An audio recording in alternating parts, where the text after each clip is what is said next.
তাহলে জানবো আপনি চার বাপের বেটা, আপনার বাপের ঠিক চিয়াংড়া ওয়ালুরঘাটে নিশ্চয়ই টুকে পাস করেছিল, তাই জন্য পাস করে। কত বড় বাপের বেটা হয়েছেন আমি দেখবো, কটা মায়ের দুধ খেয়েছেন দেখবো আমি, তাহলে জানবো আপনি চার বাপের বেটা, আপনার বাপের ঠিক নেই।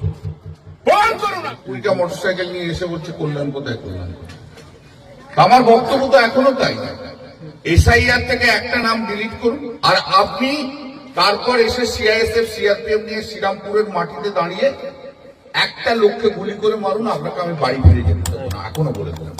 কোন দিন আপনার হিম্মত হবে সিআইএসএফ সিআরপিএফ ছাড়া আসবেন এখানে, আর আমরাও থাকবো, কোনো পুলিশ থাকবে না। কত বড় বাপের বেটা হয়েছেন আমি দেখবো, কটা মায়ের দুধ খেয়েছেন দেখবো আমি,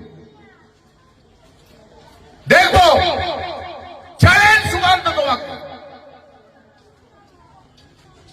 একটা সময় ছেলে এলে হঠাৎ করে 20খানা গাড়ি মোটরসাইকেলে সিআইএসএফ বসিয়ে আর 2-4টে গুন্ডা বসিয়ে ঢুকে গেলেন, বলেন কল্যাণ করে, দেখ কল্যাণ, কল্যাণ দেখেছে ক্ষমতা। আমার ক্ষমতা দেখেছো? উনি নাকি বলেছেন যে কোন লাইব্রেরিতে ইঙ্গিত করে নোংরা কথা বলে গেছে। আমি সুকান্ত মজুমদার আপনাকে চ্যালেঞ্জ করলাম, আপনি প্রমাণ করুন।